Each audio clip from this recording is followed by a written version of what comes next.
बिस्मिल्लाहिर्रहमानिर्रहीम। अस्सलाम वालेकुम। मेरा नाम मुख्तियार अली खान है और आप देख रहे हैं हमारा यूट्यूब चैनल खान्स ट्यूटोरियल्स। हमारे इस चैनल पर आपको blogging, digital marketing, freelancing, search engine optimisation, WordPress वगैरह से मुतालिक काफ़ी वीडियोस मिलेंगी और इन वीडियोस को देखकर आप बहुत कुछ सीख सकते हैं और आप भी अपना ऑनलाइन करियर स्टार्ट कर सकते हैं। एडोब फोटोशॉप कोर्स की आज की इस वीडियो में हम आपको सिखाएंगे एनोटेशन एंड मेजरमेंट टूल्स के बारे में। लेकिन इससे पहले अगर अभी तक हमारे चैनल खास ट्यूटोरियल्स को सब्सक्राइब नहीं किया तो स्क्रीन पर मौजूद सब्सक्राइब बटन पर क्लिक कर दें और साथ ही बेल आइकॉन पर क्लिक करके ऑल नोटिफिकेशन को ऑन कर दें ताकि हमारी आने वाली तमाम वीडियोस के नोटिफिकेशन आपको मिलते रहें। तो चलिए चलते हैं अपने टॉपिक की तरफ। तो आज हमारा जो सबसे पहला टूल है वो है eye dropper tool. Eye dropper tool को सिलेक्ट करने के लिए आपके पास जो शॉर्टकी होती है वो होती है आई। ये टूल क्या काम करता है? ये टूल आपकी इमेज में जो इस्तेमाल हुए हुए कलर होते हैं जो ऑलरेडी उसमें यूज हुए हुए हैं तो उनको पिक करने का काम करता है। जैसे इस इमेज में से आपको कोई कलर दूसरी जगह अप्लाई करना है तो उसको सिलेक्ट करने के लिए आप इस आई ड्रॉपर टूल का इस्तेमाल करते हैं। जैसे फॉर एग्जाम्पल हम इस कलर को सिलेक्ट करना चाहते हैं तो हम यहाँ पर लाके जैसे ही क्लिक करेंगे तो ये कलर आपके पास फोरग्राउंड कलर में सिलेक्ट हो जाएगा। अगर आप जो है वो यहाँ से इस शेड को पिक करना चाहते हैं तो इस आई ड्रॉपर टूल की मदद से जैसे ही क्लिक करेंगे तो ये कलर आपके पास फोरग्राउंड में सिलेक्ट हो जाएगा। इस तरह आप कोई भी कलर इस इमेज से पिक कर सकते हैं। इसके बाद जो अगला टूल इसी में आपको मिलता है वो होता है colour sampler tool. Colour sampler tool से आप अपनी स्क्रीन में जिस पिक्सेल्स पर जिस जगह पर भी क्लिक करते हैं तो वहां पर जो कलर यूज हुआ होता है वो उस कलर के बारे में आपको इन्फॉर्मेशन देता है। आपने जैसे ही क्लिक किया तो आपके पास एक इन्फॉर्मेशन पैलेट ऑन हो जाती है और यहाँ से आपको पता लगता है कि जी आपका RGB कलर कितना है। R for red, G for green, B for black. जैसा कि हमने अपनी कलर की वीडियो में आपको बताया था कि आपके पास जो है वो RGB कलर मोड भी होता है। इस वक्त हमने जो ये इमेज क्रिएट की हुई है वो RGB मोड में क्रिएट की थी तो ये आपको RGB मोड के कलर शो कर रहा है। तो इस कलर में जो ये कलर अभी सिलेक्ट हुआ है जो हमने अभी इस टूल की मदद से सिलेक्ट किया था उसका जो इंफॉर्मेशन है वो है R20 है, G15 है और B45 है। ये टूल हम किस वक्त इस्तेमाल करते हैं? ये टूल हम उस वक्त इस्तेमाल करते हैं जब आपको किसी कलर की इंफॉर्मेशन रिक्वायर्ड हो। फॉर एग्जांपल कि इस इमेज में ये कलर इस्तेमाल हुआ है और हम इसको अपनी दूसरी इमेज में ले जाकर अप्लाई करना चाहते हैं जिसके लिए हम अपनी एक नई लेयर को क्रिएट करते हैं और इस कलर को हम अपनी इस नई लेयर पर अप्लाई करेंगे जिसके लिए हम जो है वो पेंट बकेट टूल का सिलेक्ट करते हैं और यहाँ से इस कलर को हम अपने फोरग्राउंड में बनाते हैं। जैसे R20 है तो हम R की वैल्यू लिखते हैं 20, G15 है, G की वैल्यू हम दे देते हैं 15 और B जो है वो 45 है तो हमने B की वैल्यू दे दी 45। तो आप देख सकते हैं कि ये कलर आपका क्रिएट हो चुका है और अब हम जैसे ही ओके करेंगे तो ये कलर आपके पास पैलेट में आ जाएगा। ये फोरग्राउंड जो है वो ये कलर सिलेक्ट हो चुका है।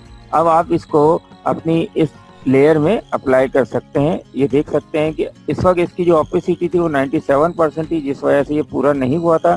अब 100% ओपेसिटी पर हमने इसको जब क्लिक किया तो ये आपके फोरग्राउंड कलर में यहाँ फिल हो चुका है इस लेयर के अंदर। लेयर को डिलीट करने के लिए आप इस लेयर को सिलेक्ट करके ड्रैग करते हुए डिलीट के बॉक्स पे लाके छोड़ देते हैं तो वो लेयर आपकी डिलीट हो जाती है। इसके बाद यहाँ आपके पास जो टूल होता है वो होता है रूलर टूल।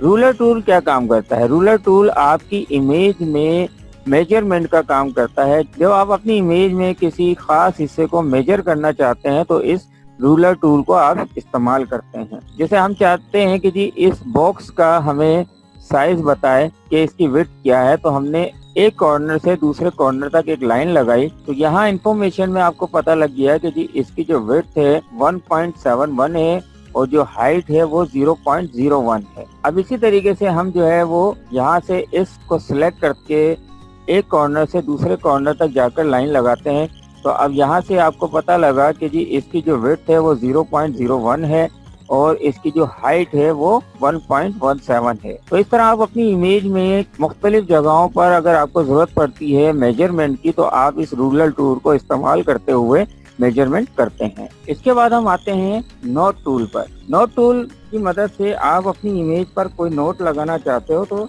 इस तरह उस हिस्से पर क्लिक करके अपना नोट लगा सकते हैं जहां पर आप अपना नोट लगाना चाहते हैं। फॉर एग्जांपल हम इस इमेज को इस हिस्से पर नोट लगाते हैं, यहाँ क्लिक करते हैं और यहाँ कहते हैं कि जी दिस इज फोटोशॉप लोगो। तो हमने इसको एक नोट दे दिया। तो जब भी कोई इस इमेज को ओपन करेगा और इस जगह पर ये नोट उसको नजर आएगा तो वो समझ जाएगा कि यहाँ पर आपने उसको समझाने के लिए कोई नोट लगाया है। वो जब इस पर क्लिक करेगा तो वो यहाँ से पढ़ लेगा नोट को कि जी इस नोट में आपने क्या मेंशन किया है, उसको क्या चीज समझाने की कोशिश की है या बताने की कोशिश की है। तो इस तरह आप जो है वो एक इमेज पर मल्टीपल नोट्स लगा सकते हैं। जैसे कि हमने एक नोट यहाँ पर लगाया, आप दूसरा नोट जो है अपनी रिक्वायरमेंट के मुताबिक लगा सकते हैं। कलर्स को मेंशन करने के लिए आप लगा सकते हैं कि जी ये जो स्किन में कलर इस्तेमाल हुआ है उसके RGB या CMY की वैल्यू क्या है। ठीक है, तो डिफरेंट तरीके से आप अपनी इमेज पर नोट्स लगा सकते हैं। और उन नोट्स का फायदा यही होता है जब उस इमेज को कोई दूसरा ओपन करता है तो वो इन नोट्स को पढ़ के समझ सकता है कि इस इमेज में आपने किस तरीके की आप इंफॉर्मेशन उसके साथ शेयर की है। आप इस नोट को ड्रैग करके इसकी पोजीशन भी चेंज कर सकते हैं और इसको डिलीट करने के लिए आपने इस पर राइट क्लिक करना है। अगर वन नोट को डिलीट करना है तो डिलीट नोट करेंगे। अगर आपने एक से ज्यादा नोट्स का इस्तेमाल किया है अपनी इमेज में तो आप डिलीट ऑल नोट्स भी कर सकते हैं और ओके पर क्लिक कर देंगे। तो इस तरह आपके तमाम जो नोट्स हैं वो डिलीट हो जाएंगे। इसके बाद हमारे पास है जूम टूल। जूम टूल को सिलेक्ट करने के लिए आपके पास शॉर्ट की होती है Z। आप अपने कीबोर्ड की मदद से जैसे ही Z प्रेस करेंगे तो आप जूम टूल को सिलेक्ट कर लेते हैं। और इस जूम टूल से आप क्या काम करते हैं, अपनी इस इमेज को जूम इन कर सकते हैं, यानी कि अपनी उस इमेज के साइज को इनलार्ज करके देख सकते हैं, बड़ा करके देख सकते हैं। और अगर अल्टर के साथ आप क्लिक करेंगे तो इसको जूम आउट कर सकते हैं, यानी कि छोटा कर सकते हैं। इस जूम टूल का ज्यादातर इस्तेमाल कहाँ होता है? जूम टूल का इस्तेमाल होता है कि जब आप इमेज के किसी बारीक हिस्से में जाकर आप कोई चीज वर्किंग करना चाहते हैं, यानी सिलेक्शन वगैरह करना चाहते हैं किसी खास एरिया को, तो आप जूम टूल का इस्तेमाल करते हैं। और जब आप जूम टूल को सिलेक्ट करते हैं तो यहाँ ऑप्शन बार में भी आपके पास डिफरेंट ऑप्शंस नमूदार होते हैं। अगर आप अपनी इमेज को एक्चुअल पिक्सल पे करते हैं तो उस इमेज का जो एक्चुअल पिक्सल साइज होगा वो उसके मुताबिक उसको फिट कर देगा। और अगर आप पूरी स्क्रीन पे फिट करना चाहते हैं, फिट स्क्रीन, तो आप अपनी स्क्रीन के मुताबिक उसको फिट कर सकते हैं। इस तरह ये पूरी की पूरी इमेज आपकी स्क्रीन में फिट हो जाएगी और मुकम्मल इमेज आपको नजर आएगी। और इसके बाद है आपके पास हैंड टूल। हैंड टूल को सिलेक्ट करने के लिए आपकी शॉर्ट की होती है H। और हैंड टूल क्या काम करता है, जब आप जूम एरिया में होते हैं, यानी कि आप जो है वो अपनी स्क्रीन को जूम इन करके वर्किंग कर रहे होते हैं, तो आप स्क्रीन को जूम आउट किए बगैर स्क्रीन के उस हिस्से पर जाना चाहते हैं जो अभी आपके सामने नहीं है, तो आप अपनी जो है वो हैंड टूल को सिलेक्ट करते हैं और यहाँ से अपनी स्क्रीन को मूव करवा सकते हैं और उस हिस्से पर जा सकते हैं जहां आप जाना चाहते हैं। हैंड टूल से आपकी जो इमेज है वो आप मूव कर सकते हैं व्यू पॉइंट ऑफ व्यू से। और जूम आउट करने के लिए आपको हमने बताया था कि जी आल्ट के साथ जब आप क्लिक करते हैं तो वो जूम आउट शुरू हो जाता है और आल्ट के बगैर आप क्लिक करेंगे तो वो जूम इन होता है। अब फॉर एग्जाम्पल आप जो है वो जूम इन पोजीशन में है, आपने अपनी इमेज को इनलार्ज किया हुआ है और अब आप यहाँ से जो है वो सिलेक्शन करते हैं। अब मैग्नेटिक लेसो टूल को सिलेक्ट करते हैं और अब हम चाहते हैं कि जी इस इमेज को हम यहाँ से सिलेक्ट करें। तो यहाँ से हम जब इसको सिलेक्ट करना शुरू करते हैं, अब आप देख रहे हैं कि कुछ हिस्सा ऊपर स्क्रीन के एरिया से ऊपर है। अब अगर हम हैंड टूल को सिलेक्ट करते हैं तो ये सिलेक्शन जो है वो यहाँ से रिलीज हो जाएगी, तो हम पूरी इमेज को सिलेक्ट नहीं कर पाएंगे। तो हम यहाँ क्या करते हैं, अपनी कीबोर्ड से स्पेस बार को जैसे ही प्रेस करेंगे तो हम हैंड को सिलेक्ट कर चुके हैं, यानी कि हम अपनी स्क्रीन को आप जो है वो मूव करवा सकते हैं। और जैसे ही स्पेस बार को हम रिलीज करेंगे तो आप दोबारा अपनी रिमेनिंग सिलेक्शन को यहाँ से कर सकते हैं। इसी तरीके से हम जब अपनी सिलेक्शन को करते हुए यहाँ तक पहुँचते हैं और अब हमें नीचे जाना है, और नीचे जाने के लिए अगर हम जूम आउट करते हैं तो भी जो है हम प्रॉपर तरीके से सिलेक्शन नहीं कर पाएंगे। और अगर हैंड टूल को सिलेक्ट करते हैं तो हमारी ये जो सिलेक्शन अभी हम कर रहे हैं ये खत्म हो जाएगी। तो इससे बचने के लिए हम अपने कीबोर्ड की मदद से स्पेस बार को प्रेस करते हैं तो हमारा हैंड टूल आ जाता है और अब हम अपनी स्क्रीन को मूव करवा सकते हैं अपने उस एरिया पे जाने के लिए जिसको हमने सेलेक्ट करना है। और जैसे ही स्पेस बार को आप रिलीज करेंगे, छोड़ देंगे, तो दोबारा आप अपने सिलेक्शन मोड में आ जाएंगे और आसानी के साथ इस तरीके से आप अपनी इमेजेस को इनलार्ज करके यानी जूम मोड में रहते हुए प्रॉपर तरीके से सिलेक्शन कर सकते हैं। तो जनाब ये देख सकते हैं कि हमने अपनी इस पूरे फेस को बड़ी आसानी के साथ सिलेक्ट कर लिया है। सिलेक्शन को डिसेलेक्ट करने के लिए कंट्रोल डी की प्रेस किया तो हमारी सिलेक्शन जो है वो डिसेलेक्ट हो गई, और स्क्रीन को दोबारा अपनी पोजीशन में लाने के लिए जूम मोड में जाकर हम यहाँ से फिट स्क्रीन कर देते हैं, तो हमारी स्क्रीन मुकम्मल तौर पे हमारे पास शो हो जाती है। इसके बाद जो है वो आपको यहाँ दो कलर ऑप्शन नजर आते हैं। इसमें एक आपके पास होता है फोरग्राउंड कलर, जो ये ऊपर आपको नजर आ रहा है ये फोरग्राउंड कलर है, और जो ये पीछे नजर आ रहा है ये बैकग्राउंड कलर कहलाता है। फोरग्राउंड में इस वक्त आपको ब्लू कलर नजर आ रहा है और बैकग्राउंड में आपको व्हाइट कलर नजर आ रहा है। अब ये फोरग्राउंड और बैकग्राउंड कलर को हम किस तरह इस्तेमाल करते हैं, इसके लिए हम जो है एक नई लेयर को ऐड करते हैं, और इस लेयर को फिल करने के लिए हम अपना पेंट बकेट टूल सिलेक्ट करते हैं, और जैसे ही हम यहाँ पर क्लिक करेंगे तो ये हमारा फोरग्राउंड कलर यहाँ पर अप्लाई हो गया है हमारी इस लेयर के ऊपर। अब ये फिलिंग के लिए आप जो है अपने कीबोर्ड की मदद से शॉर्ट की भी इस्तेमाल कर सकते हैं। आप कीबोर्ड से अल्टर डिलीट करेंगे तो आपका जो है वो फोरग्राउंड कलर अप्लाई होगा, और कंट्रोल डिलीट करेंगे तो आपका बैकग्राउंड कलर जो है वो अप्लाई हो जाएगा। अभी देखें फोरग्राउंड में हमारे पास ब्लू कलर है और बैकग्राउंड में हमारे पास व्हाइट कलर है। तो अभी हमने कंट्रोल डिलीट प्रेस किया तो हमारा जो बैकग्राउंड कलर था वो हमारी इस लेयर पर अप्लाई हो गया है। फोरग्राउंड को अप्लाई करने के लिए हम अल्टर के साथ डिलीट प्रेस करेंगे तो हमारा फोरग्राउंड कलर यहाँ पर अप्लाई हो जाएगा। इन कलर्स को आप जो है वो इन्वर्स भी कर सकते हैं।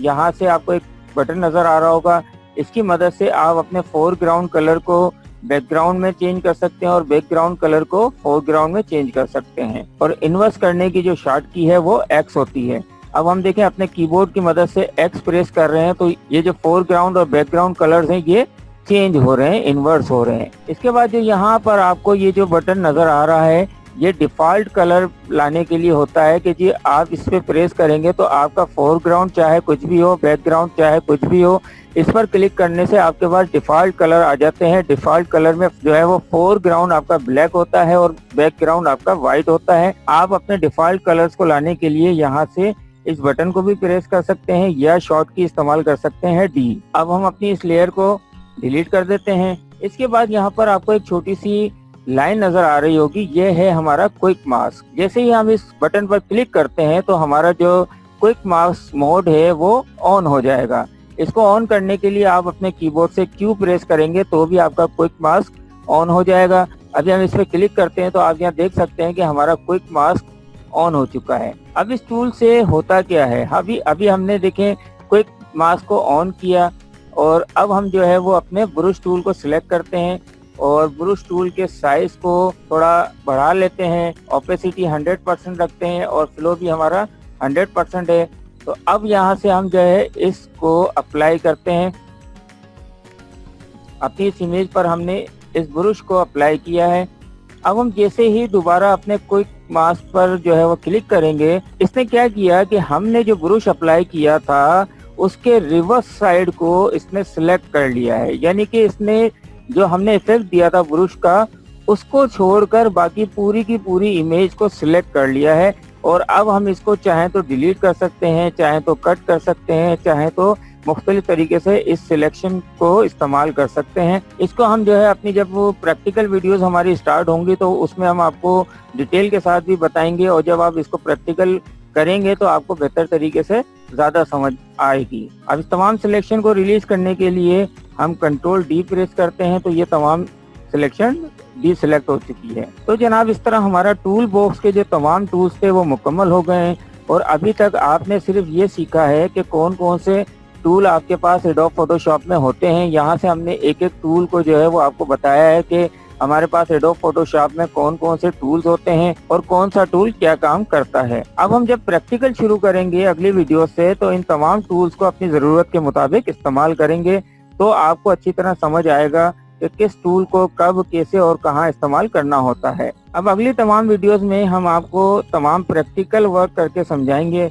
लेकिन उससे पहले हम आपको ये बताते चलें कि अगर आपने पिछली तमाम वीडियोस को नहीं देखा तो पहले पिछली तमाम वीडियोस को अच्छी तरह लाजमी देख लें, ताकि अगली वीडियोस में समझाई जाने वाली जो प्रैक्टिकल चीजें हैं वो आपको अच्छी तरह और आसानी के साथ समझ में आ सके। पिछली तमाम वीडियोस के लिंक आपको वीडियो की डिस्क्रिप्शन में भी मिल जाएंगे और आप हमारे चैनल की प्लेलिस्ट में सर्च कर सकते हैं। उम्मीद है दोस्तों कि इस वीडियो में समझाई जाने वाली तमाम बातें आपको समझ में आई होंगी।